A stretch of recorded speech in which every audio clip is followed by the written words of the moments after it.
Hello दोस्तों, आप सबका बहुत बहुत स्वागत है आपके अपने YouTube चैनल गणेशाय वर्ल्ड में।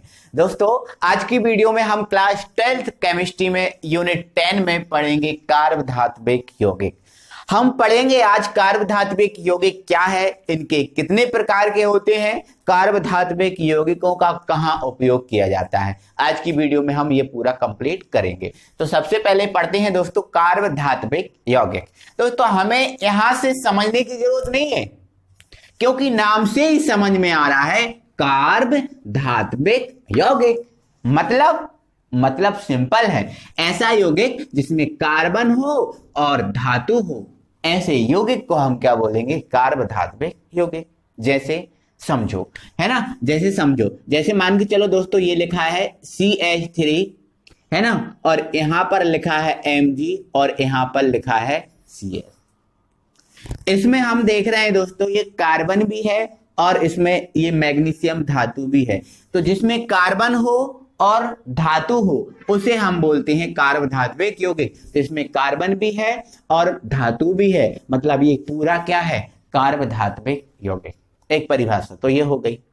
दूसरी परिभाषा क्या है, दूसरी परिभाषा दोस्तों इसकी ये है, ऐसा यौगिक जिसमें कार्बन परमाणु सीधे धातु परमाणु के साथ सहसंयोजी बंध या फिर उप सहसंयोजी बंध द्वारा जुड़ा होता है, ऐसे यौगिक को बोलते हैं कार्बधात्विक यौगिक।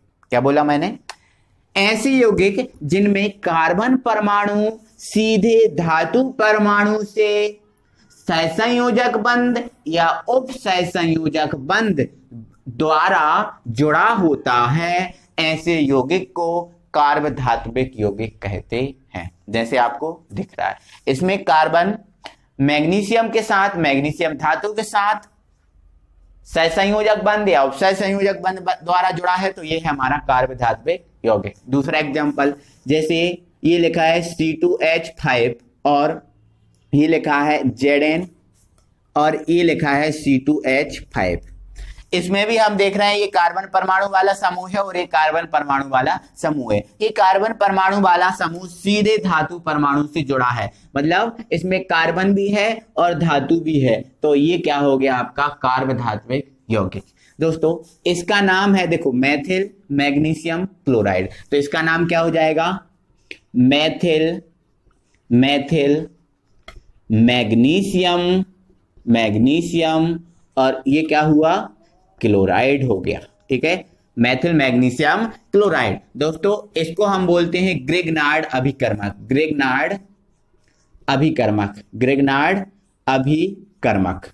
ठीक है, तो ये हमारा कार्बधात्विक यौगिक है। और दूसरा इसका नाम क्या, देखो, एथिल ये है, एथिल ये है। कितने एथिल हैं, 2 एथिल हैं, तो डाई एथिल, और ये जिंक है तो डाई एथिल जिंक, लेकिन इसको जिंकेट बोलेंगे। ठीक है, तो हम क्या लिख देंगे, डाई एथिल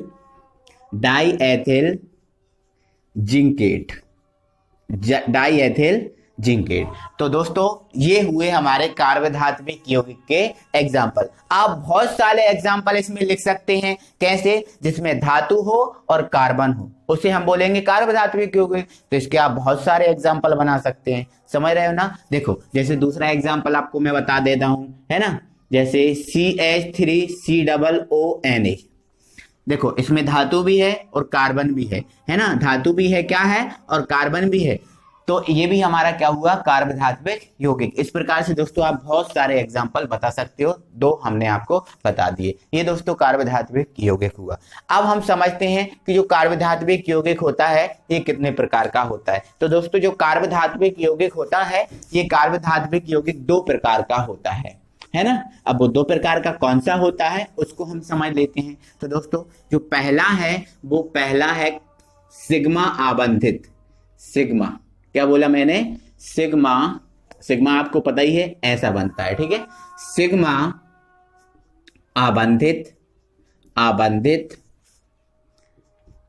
कार्बधात्विक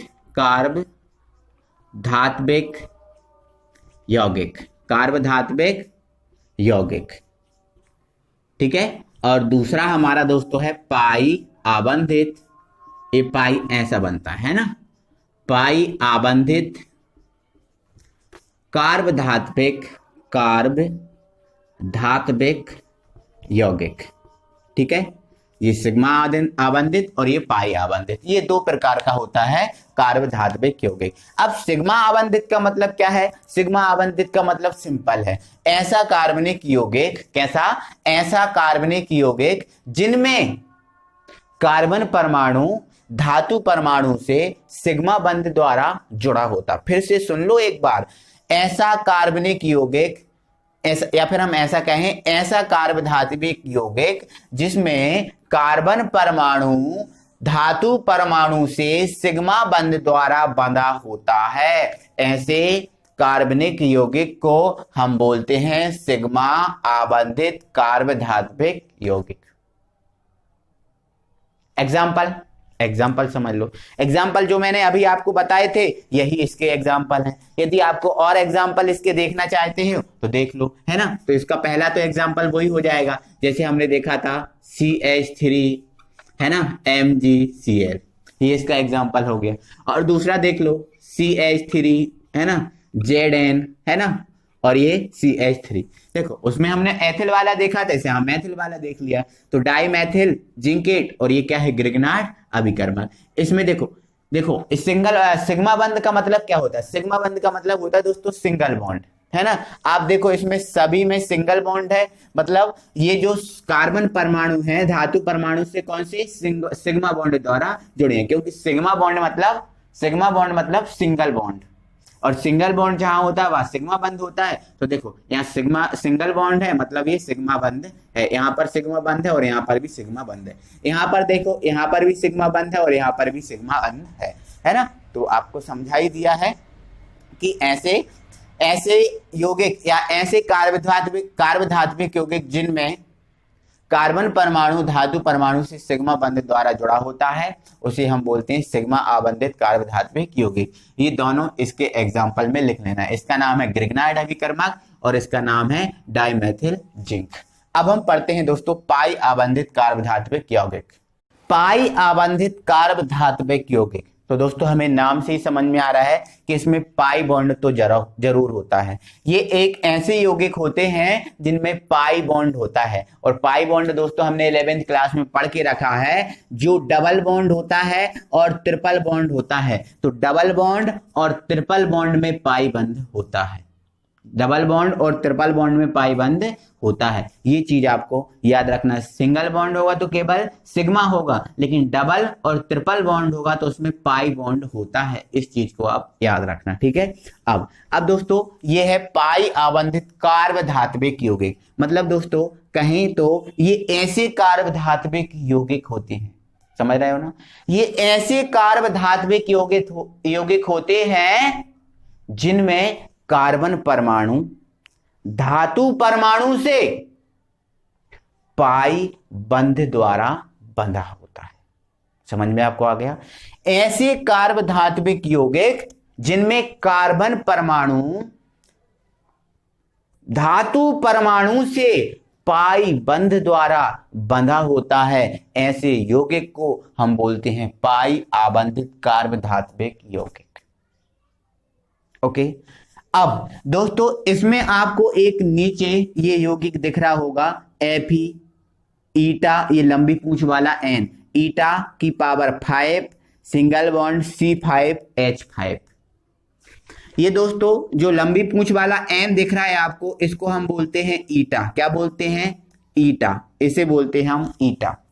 अब यहां पर हम देख रहे हैं दोस्तों ये धातु परमाणु है। क्या है? ये धातु परमाणु, और धातु परमाणु ये है और ये है कार्बन परमाणु। धातु परमाणु भी है, कार्बन परमाणु भी है, मतलब ये कार्बधात्विक यौगिक तो है, ये तो हम समझ गए, है ना, क्योंकि कार्बधात्विक यौगिक में कार्बन और धातु होता है, तो कार्बन है और धातु है, मतलब ये कार्बधात्विक यौगिक तो है। क्या ये पाई आबंधित है? उस चीज को और हमें समझना है। पाई आबंधित मतलब डबल बॉन्ड होना चाहिए या ट्रिपल बॉन्ड होना चाहिए, या फिर हम ऐसा कहें कि इसमें पाई बॉन्ड होना चाहिए। समझ रहे हो ना? ठीक है, तो यहां पर दोस्तों ये जो ईटा है, ईटा की पावर 5 लगा है, इसका मतलब सिर्फ इतना है दोस्तों कि इस कार्बन और इस धातु के मध्य जो बंध है पाई, वो उनकी संख्या कितनी है? 5 है। क्योंकि ईटा की पावर कितनी है? 5। ईटा हमें बताता है कि इन दोनों के मध्य क्या है? पाई बंध है। ठीक है, तो यहां पर मैं लिख दे रहा हूं दोस्तों, जहां ईटा बराबर पाई बंध की संख्या, ईटा बराबर पाई बंध की संख्या। ईटा हमें बताता है कि कितने पाई बंध हैं इन दोनों के मध्य। ईटा की पावर यहाँ 5 है, मतलब इन दोनों के मध्य कितने पाई बंध हैं? 5 पाई बंध हैं। और इतना इन दोनों के मध्य पाई बंध है, तो मतलब ये पाई आबंधित कार्बधात्विक यौगिक होगा। ये दोस्तों हमें यहाँ पर एक कोई यौगिक दिख रहा है खतरनाक सा, जहां पर ये K है, Pt है, और ये ईटा स्क्वायर है, C2 है, H4 है, और ये Cl3 है। अब दोस्तों ये धातु और ये कार्बन, मतलब धातु और कार्बन है, तो ये कार्बधात्विक यौगिक है। और इसमें देखो बीच में क्या लगा है? ईटा। और ईटा क्या बताता है? पाई बंध की संख्या को। तो यहां पर ईटा स्क्वायर है, मतलब इन दोनों के मध्य क्या है? पाई बंध तो है। अब पाई बंध तो है, लेकिन पाई बंध की संख्या कितनी है? 2 है। तो इसलिए ये भी हमारा क्या हो गया? कार्बधात्विक यौगिक। अब दोस्तों यदि इनके नाम की बात करें तो इसका नाम है दोस्तों जाइसे लवण। क्या? जाइसे लवण। थोड़ी से कठिन से नाम है, जाइसे लवण। और दोस्तों जो ये यौगिक है, इस यौगिक का नाम है फेरोसीन। क्या? फेरोसीन। ठीक है, तो ये दोस्तों पाई आबंधित कार्बधात्विक यौगिक के उदाहरण हुए। ये हुआ दोस्तों पूरा कार्बधात्विक यौगिक। अब हम दोस्तों कार्बधात्विक यौगिक का उपयोग कहाँ किया जाता है उस चीज को जानते हैं। दोस्तों ये कार्बधात्विक यौगिक के उपयोग हैं, जिसमें दोस्तों सबसे पहला कार्बधात्विक जो यौगिक है उसका उपयोग उत्प्रेरक के रूप में किया जाता है ना। और दोस्तों उत्प्रेरक एक ऐसा पदार्थ होता है जो अभिक्रिया की दर को बढ़ा देता है या अभिक्रिया की दर को घटा देता है। तो दोस्तों जो कार्बधात्विक यौगिक हैं इसका उपयोग हम उत्प्रेरक के रूप में करते हैं। मतलब कुछ अभिक्रियाएं ऐसी होती हैं जिनमें अभिक्रिया की दर को बढ़ाने के लिए और अभिक्रिया की दर को घटाने के लिए भी हम इसका उपयोग करते हैं। सीधी सी बात, हम उत्प्रेरक के रूप में उसका उपयोग करते हैं। नेक्स्ट है कीटनाशक दवाइयों के निर्माण में। दोस्तों फसलों में फेंकने के लिए जो कीड़े लग जाते हैं फसलों में, उन फसलों में फेंकने के लिए आजकल बहुत सी दवाइयां बनाई जा रही हैं। उन दवाइयों में भी दोस्तों इस कार्बधात्विक यौगिक का उपयोग किया जाता है ना। तो हम कह सकते हैं कीटनाशक दवाइयों के निर्माण में। नेक्स्ट पॉइंट है दोस्तों अविस्फोट रोधी पदार्थों के रूप में।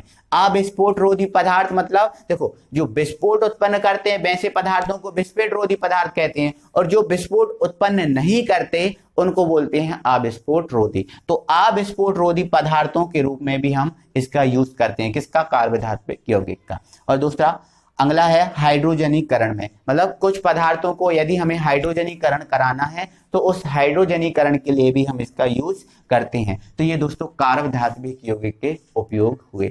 तो दोस्तों आज हमने पूरा कार्बधात्विक यौगिक समझा है, पढ़ा है। तो आई होप दोस्तों की वीडियो को आपको अच्छा लगा होगा।